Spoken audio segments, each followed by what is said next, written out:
आज का ये समारोह बच्चों का 1 वर्ष का रिपोर्ट कार्ड है, चाहे वो खेल के क्षेत्र में है, चाहे वो पढ़ाई के क्षेत्र में है और चाहे वो सांस्कृतिक कार्यक्रम के क्षेत्र में है। मैं थोड़ा सा आपका वक्त लूंगा और अभिभावकों और बच्चों तथा एसएमसी, ये जो 3 कड़ियां हैं, इस पे थोड़ा सा प्रकाश डालूंगा कि आज के इस प्रगति के युग में शायद किसी भी प्रकार के संसाधनों की कमी बच्चों के लिए नहीं है। कभी ये माना जाता था कि गरीबी एक अभिशाप है और गरीबी के कारण बहुत से बच्चे जो है शिक्षा ग्रहण करने विद्यालय नहीं जा सकते थे, लेकिन आज के युग में शायद मेरा ये मानना है कि गरीबी तो अभिशाप नहीं रह गई है, पर बच्चों में दिन प्रतिदिन बढ़ रही नशे की आदत एक बहुत बड़ा अभिशाप है। मैं थोड़ा सा अपने वक्त में जाना चाहता हूं कि जब मैं स्कूल में शिक्षा ग्रहण कर रहा था, ये मेरा खास संदेश अभिभावकों और बच्चों के लिए है,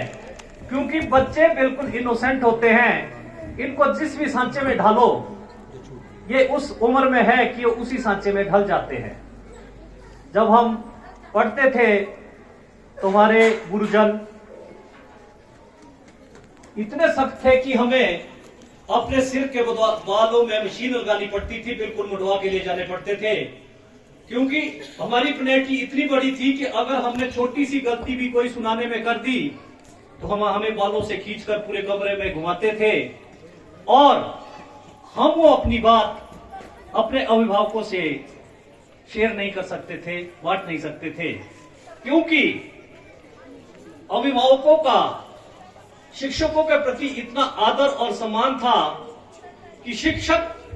अपने हिसाब से स्कूल का संचालन करते थे और अभिभावक कभी भी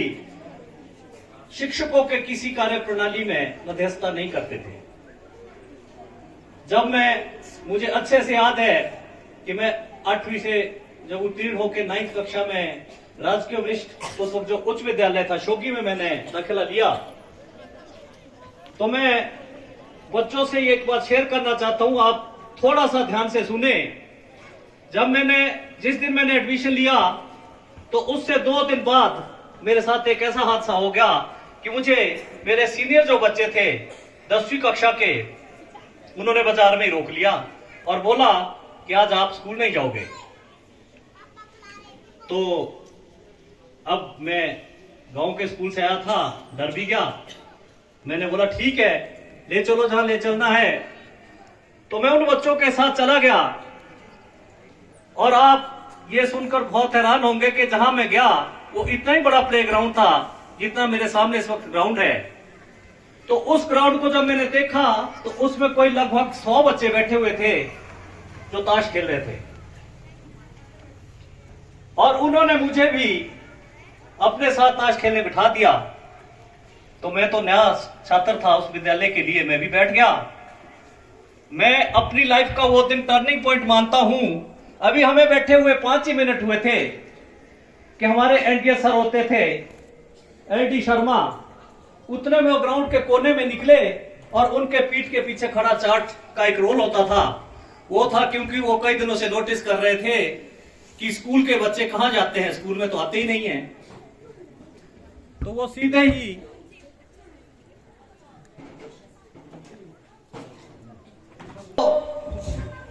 मेरे पास पहुंचे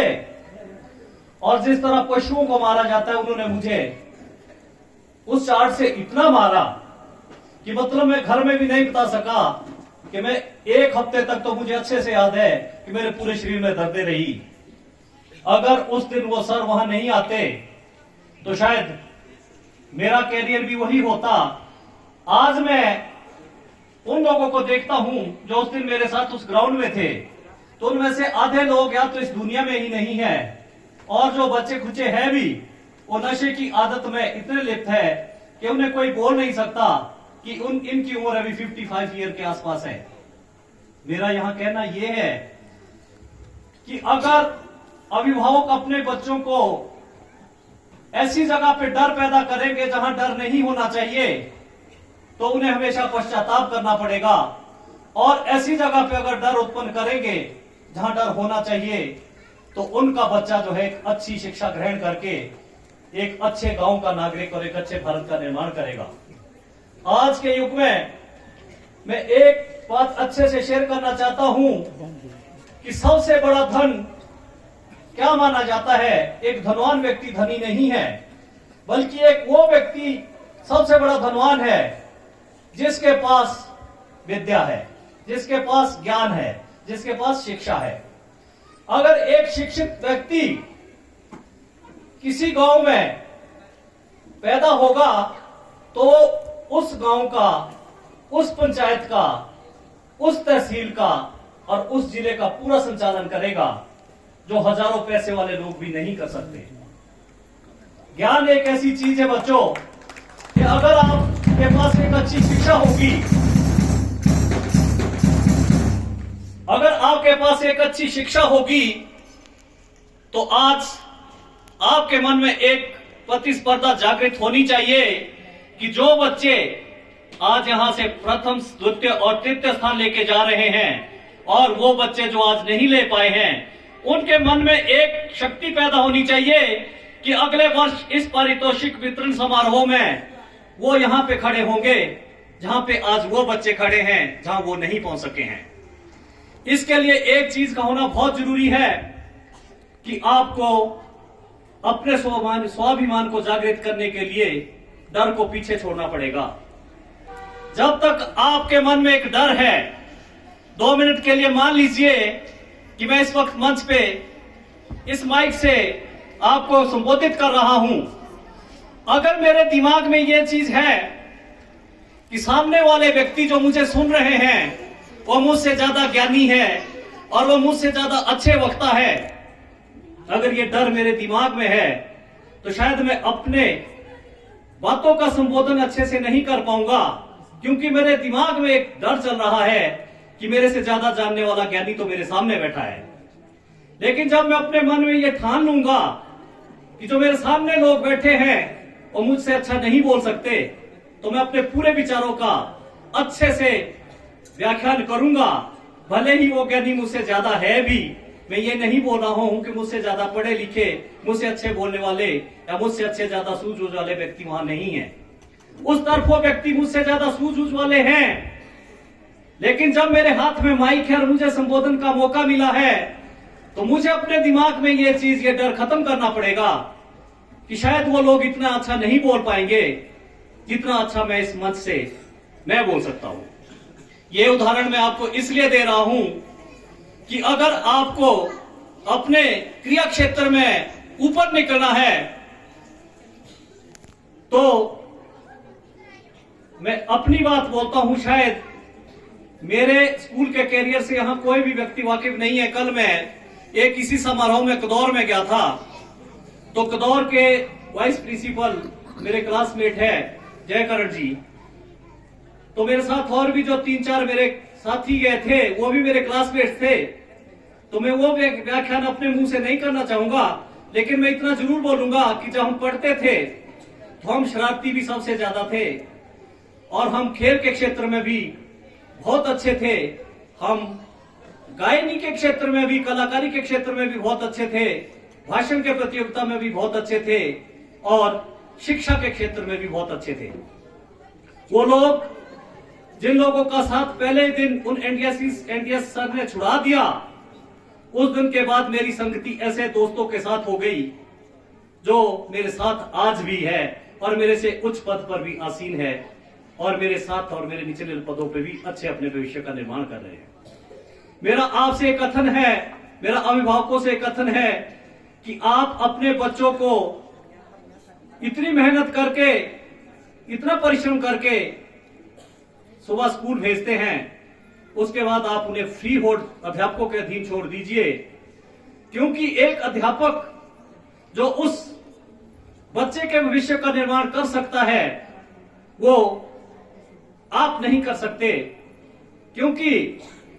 अगर आप अपने बच्चों को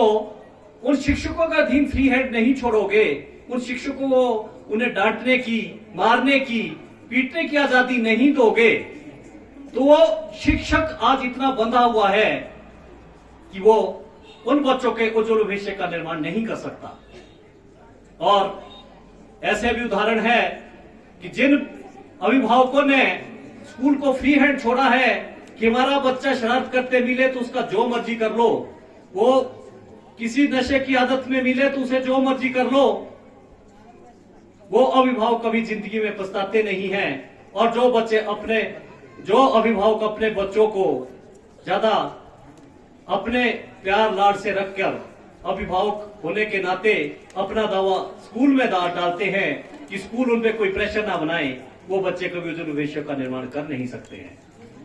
मेरा ये मानना है, शायद हो सकता है कि मैं यहां गलत हो सकता हूं, एक आध उदाहरण ऐसा आता है कि कहीं शिक्षक गलत हो सकता है, लेकिन शिक्षक कभी भी अपने बच्चों को नीचा नहीं देखना चाहेगा। स्कूल में भी एक प्रतिस्पर्धा है, हर विषय का एक अलग शिक्षक है और हर शिक्षक में आपस में एक प्रतिस्पर्धा है कि मेरे सब्जेक्ट में बच्चा अव्वल रहे। ये मेहनत हम जरूर कराएंगे। दूसरे, मैं आज अभिभावकों का एक और थोड़ा सा ध्यान और डालना चाहूंगा कि आज देखो हमारे जितने भी राजकीय विद्यालय हैं वो बिल्कुल मॉडर्न है। उनमें पहले हमारे अभिभावक थे कि भाई हम अपने बच्चे को प्राइवेट विद्यालय में भेजेंगे, निजी विद्यालय में भेजेंगे, क्योंकि वहां अंग्रेजी की अच्छी पढ़ाई होती है। आज जितने भी हमारे सरकारी स्कूल्स हैं सारे में अंग्रेजी का विषय सरकार ने चलाया है। और इससे ऊपर की बात जो मैं आपको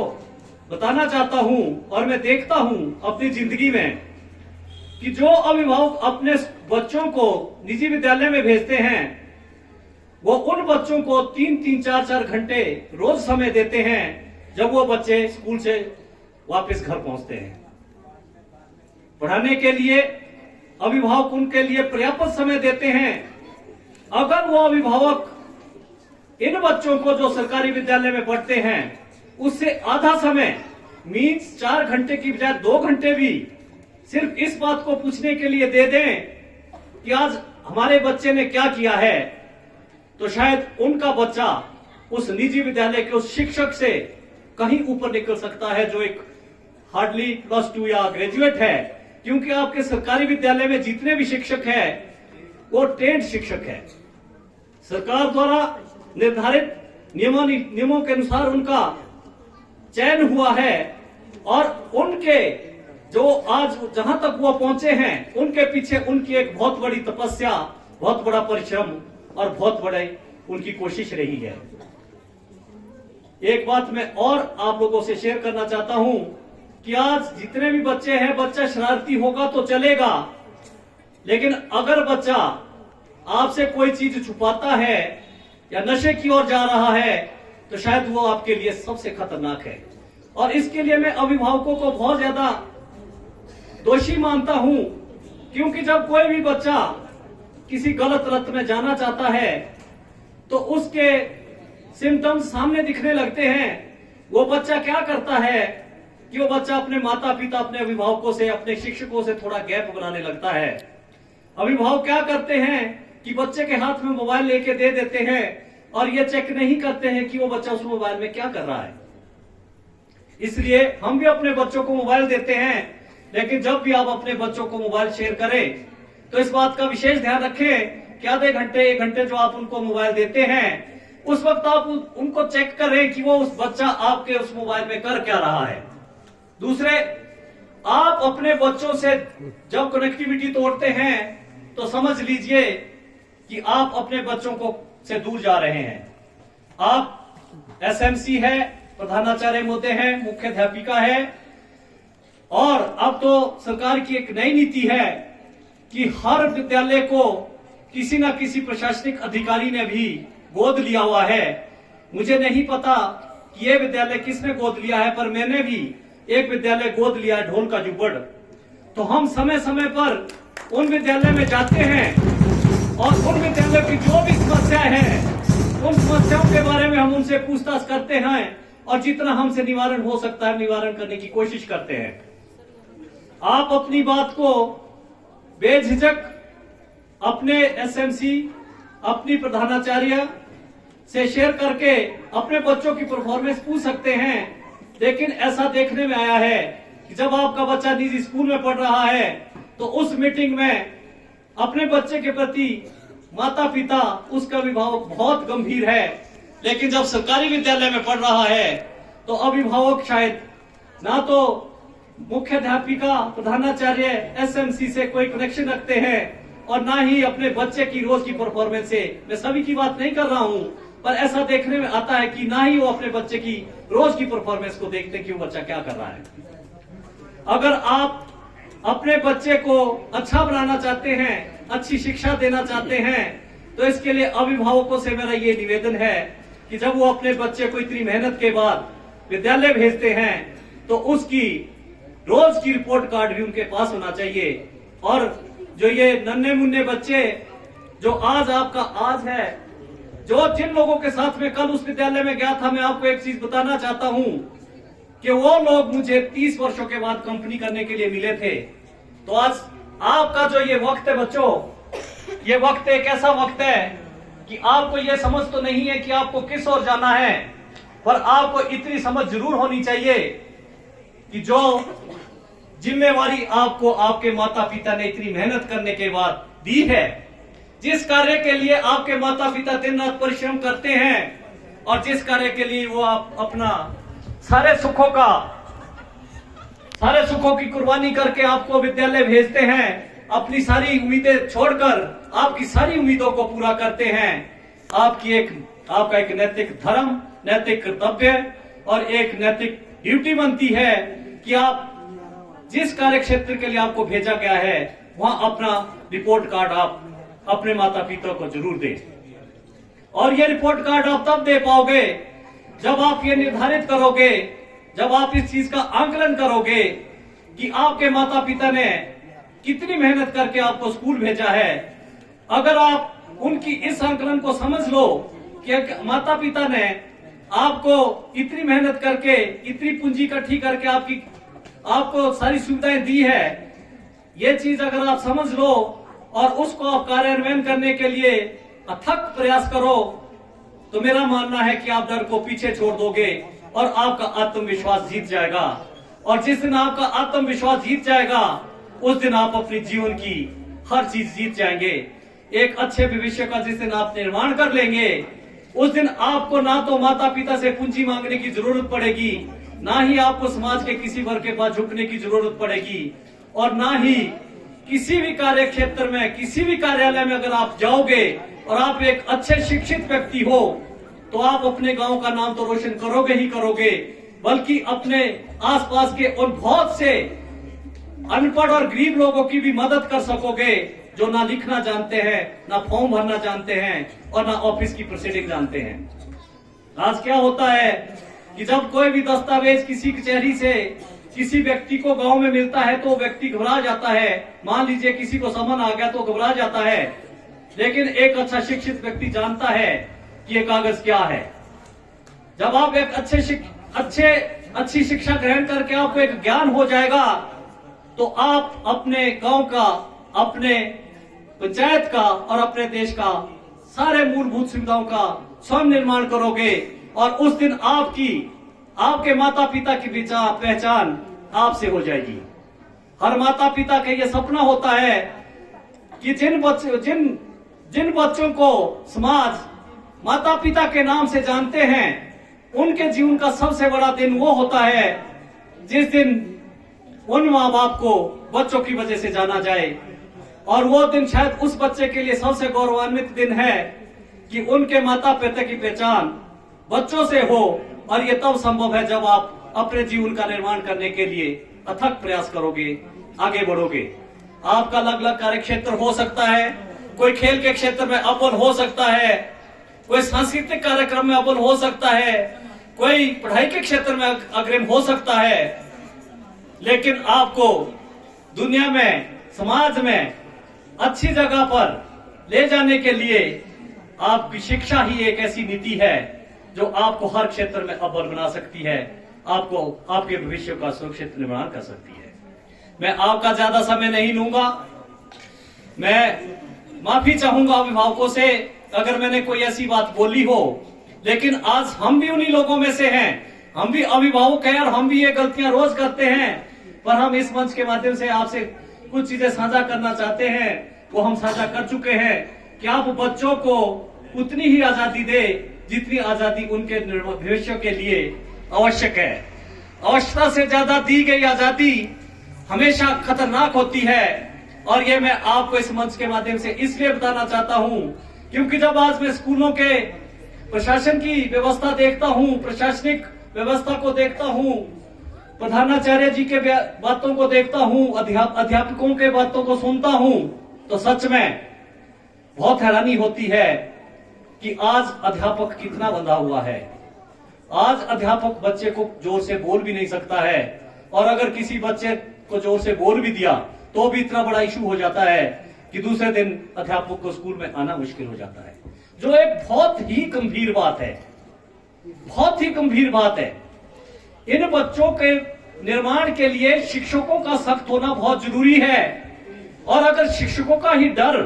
आपने बच्चों के दिमाग से हटा दिया तो उन बच्चों का भविष्य का निर्माण नहीं हो सकता। बात डर की हो रही है तो डर पे मैं एक बात और साझा करना चाहता हूं कि हमारे पास एक सब्जेक्ट आता है डिजास्टर, जिसमें हमें, आपको खुद भी पता है कि 23 के डिजास्टर में, 25 के डिजास्टर में कितनी बड़ी त्रासदी आई, पूरे हिमाचल में कितने ज्यादा नुकसान हुए। तो त्रासदी के बारे में हम अनभिज्ञ थे हिमाचली, तो 23 की त्रासदी ने बता दिया कि प्राकृतिक प्रकोप ऐसा भी हो सकता है कि आपकी जिंदगी को त्रस्त कर सकता है। एक छोटी सी बात बताता हूं, यहां बहुत सी मेरी बहनें बैठी हैं जो रोज घरेलू चूल्हों का संचालन करती हैं, और ऐसे बहुत से यहां अभिभावक दूसरे भी बैठे हैं जो रोज एक सिलेंडर की बात कर लेते हैं कि सिलेंडर लीक हो जाता है पाइप से और उसमें आग लग जाती है। तो मेरा मानना है कि यहां जितने पंडाल में बैठे हुए लोग हैं उनमें से 50% लोग ऐसे हैं कि अगर यहां भी सिलेंडर लीक कर जाता है और उसमें आग लग जाती है तो सभी लोग यहां से भाग जाएंगे कि सिलेंडर फट जाएगा। ऐसा होता है या नहीं होता? ऐसा होता है कि जब शादी ब्याह में हम देखते हैं कि सिलेंडर में आग लग गई, पाइप लीक हो गया और वहां आग की लपटें निकल गई, तो सब भाग जाते हैं कि सिलेंडर फटेगा, भागो। लेकिन ये डर है। मैं यहां कंपेयर इस बात का इसलिए कर रहा हूं कि बच्चों में जहां डर होना चाहिए वहां जरूरी है, पर जहां नहीं होना चाहिए वहां आप डर पैदा कर रहे हैं, और जहां डर होना चाहिए वहां नहीं कर रहे हैं। वो सिलेंडर आपको अच्छे से ज्ञान होना चाहिए कि नहीं फटेगा, और वो कब तक नहीं फटेगा? जब तक उसके अंदर गैस है वो तब तक नहीं फटेगा। जो उसका फ्लो है उसको ऑक्सीजन की जरूरत है, और वो आग सिर्फ वहीं तक जा सकती है जहां तक उसको ऑक्सीजन मिल रही है। जहां से उसकी नॉब से ऑक्सीजन मिलनी बंद हो गई वहां वो सिलेंडर भी जलना बंद हो जाएगा। इसलिए वो फ्लो वहीं रहेगा। आप उस सिलेंडर को आराम से उल्टाओ, उसको खींचो और खुले मैदान में छोड़ दो, या आराम से उसको जलने दो, कपड़ा गीला करो, कंबल गीला करो और उसको ढक दो, वो सिलेंडर नहीं फटेगा। और अब आप सोच रहे होंगे कि सिलेंडर फटने की घटनाएं तो होती है, तो मेरे भाइयों और बहनों, मैं यहां एक चीज ये शेयर करना चाहता हूं कि सिलेंडर आपका तब फटेगा जब उसके चारों तरफ का टेम्परेचर 100 डिग्री सेल्सियस हो जाएगा और वो बिल्कुल आग की तरह लाल हो जाएगा। मेरे कहने का तात्पर्य यह है कि जब भी ऐसी सिलेंडर ब्लास्ट होने की घटनाएं होती है तो उस जगह पे होती है जहां पहले से ही कमरे में आग लगी होती है और सिलेंडर उसमें अंदर होते हैं। जब वो गर्म होती है, चारों तरफ से सिलेंडर गर्म हो जाता है, तो गैस में धमाका होता है। अन्यथा सिलेंडर का अगर लीकेज हुआ तो वो बिल्कुल नहीं फटेगा। जिस तरह वो सिलेंडर नहीं फटेगा, इस तरह आप भी अपना एक हौसला बना लीजिए कि आपके बच्चे जिनको आपने अनायासी डर पैदा कर रखा है, उस डर से उनको हटाइए, और जहां उनके लिए डर होना चाहिए, उस अथॉरिटी को, उस ऑर्गेनाइजेशन को आप फ्री होल्ड कर दीजिए, फ्री हैंड कर दीजिए। और मैं इस मंच से आज ये दावे से बोलता हूं कि अगर किसी एक अभिभावक ने भी मेरी ये बात अच्छे से सुनी हो और उन्होंने इसका अनुसरण कल से करना शुरू करें, तो आपके बच्चे के भविष्य के निर्माण में कोई भी बाधा नहीं आ सकती। अगर 2-3 चीजें जो मैंने अपने आपके बच्चों के बारे में बोली, आप उन बच्चों के बारे में वो अनुसरण करें। आज सौभाग्य प्राप्त हुआ, मैं इस काबिल नहीं था कि किसी विद्यालय में आकर उसके पारितोषिक वितरण समारोह का मुख्य अतिथि होता, पर मुझे बहुत गर्व है और ये सम्मान मुझे आज कंडाघाट तहसील में आके 3-4 जगह से मिल चुका है, जो पिछले 3-4 रोज से मैं लगातार ही मुख्य अतिथि के रूप में कहीं जा रहा हूं। आज प्रधानाचार्य महोदय ने यहां छोटी सी समस्या रखी है कि इनके 2 कमरों की खिड़कियों का निर्माण, खिड़की दरवाजे नहीं लगे हैं, जिस वजह से बच्चे बाहर भीगने पे मजबूर है। तो पहला प्रयास तो ये रहेगा, उसमें कुछ बजट का थोड़ा सा प्रावधान शायद नहीं है। मैं ये मामला लोक निर्माण विभाग से उठाऊंगा क्योंकि उन्होंने काम किया है, उनसे पूछूंगा, और अगर इसमें सच में ही कोई पैसों की वजह से ये 2 कमरों की खिड़की दरवाजे और रंग रोगन का काम रहता है, तो मैं आश्वासन देता हूं कि मैं अपने निजी फंड से इन कमरों का इन छुट्टियों में, जो आपकी छुट्टियां आ रही है, निर्माण करवाऊंगा। जो भी इसमें लगना होगा, दरवाजे खिड़कियां जो पेंट होगा वो मैं करवाऊंगा, ताकि अगले सेशन में जब मार्च में, फरवरी में बच्चे स्कूल आए तो इन 2 कमरों का प्रयोग कर सके, उपयोग कर सके। लेकिन मुझे इसके लिए प्रधानाचार्य महोदय का हल्का सा सहयोग की जरूरत रहेगी कि थोड़ा सा इसका एस्टिमेट बना दीजिए, पहले हम पता कर लेते हैं। मैं लोक निर्माण विभाग से ये मामला उठाता हूं, मैं देखता हूं कि अगर इसमें उनकी तरफ से इसमें कुछ नहीं होना है, तो थोड़ा सा इसमें एस्टिमेट, और जो इसको काम को करने के लिए कोई जो हमारा कारपेंटर की जरूरत पड़ेगी, जो भी इसको बनाएगा, उससे आप थोड़ा सा इलाइजन करें, क्योंकि आपका भी 1 ही महीना अभी विद्यालय का शायद जनवरी में छुट्टियां हो जानी करती दिसंबर से। तो मैं चाहूंगा कि इन बिटवीन ये आप काम थोड़ा सा हल्का सा स्टडी कर लें, ताकि हम जनवरी के महीने में, अगर ये मुझे ही कराना है, तो मैं जनवरी में इस काम को वादा करता हूं कि मैं इस काम में जितना भी 2 कमरों की दरवाजे खिड़कियां लगनी और रंग रोगन में जो व्यय होगा, मैं अपने इसे मैं करवाऊंगा, ताकि मार्च की क्लासे आपकी जो फरवरी की क्लासे आपकी। बाकी बच्चों ने बहुत अच्छा कार्यक्रम प्रस्तुत किया और मुझे बहुत प्रसन्नता है कि स्कूल प्रशासन ने कड़ी मेहनत से पूरे साल भर मेहनत करवाकर इन बच्चों में वो गुण डालने की कोशिश की है जो इनके उज्जवल भविष्य के लिए बहुत ही जरूरी है।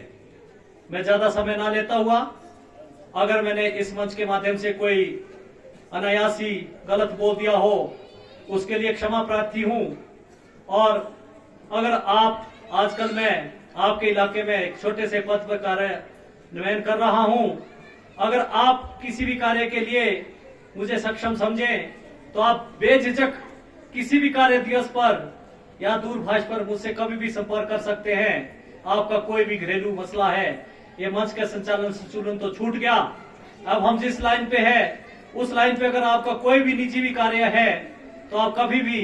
किसी कार्य दिवस पर हमसे संपर्क कर सकते हैं। जो हमारे से बन पड़ेगा, जितना बन पड़ेगा, हम आपकी जरूर मदद करेंगे। मैं आपका ज्यादा समय न लेता हुआ, क्योंकि मुझे पता है कि ये कार्यक्रम बहुत लंबा होने वाला है, मैं इस मंच से आपका ज्यादा समय न लेता हुआ अभिभावकों का एक बार फिर से पुनः दिल के गहराई से साधुवाद अभिनंदन करता हूं और विद्यालय प्रशासन का तहे दिल से धन्यवादी हूं कि इस प्रशासन ने मुझे इस काबिल समझा कि मैं आज के समारोह में आपके बीच चंद लम्हों के लिए आ सकूं। जो मेरे विशेष अतिथि है, क्षमा प्रार्थी हूं, क्योंकि शायद आप जहां पहुंच चुके हैं, वहां पहुंचने के लिए जिन सीढ़ियों से गुजरना है, हम वो सीढ़ियां गुजर रहे हैं। इसलिए जब हम सीढ़ियां जो हम गुजर रहे हैं, वही प्रेरणा हम पिछले वालों को दे रहे हैं कि बच्चों ये वक्त दोबारा नहीं आएगा, इसलिए इस वक्त का सदुपयोग कर लो, अन्यथा उस दिन आपको बहुत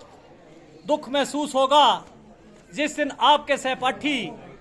अच्छे पदों पर कार्यान्वयन कर रहे होंगे और आप कहीं भी नहीं होंगे। इसलिए आपके उज्जवल भविष्य की कामना करते हुए मैं अपनी वाणी को विराम देता हूं और इस मंच के माध्यम से अगर मैंने कुछ अनायास गलत कहा हो तो उसके लिए क्षमा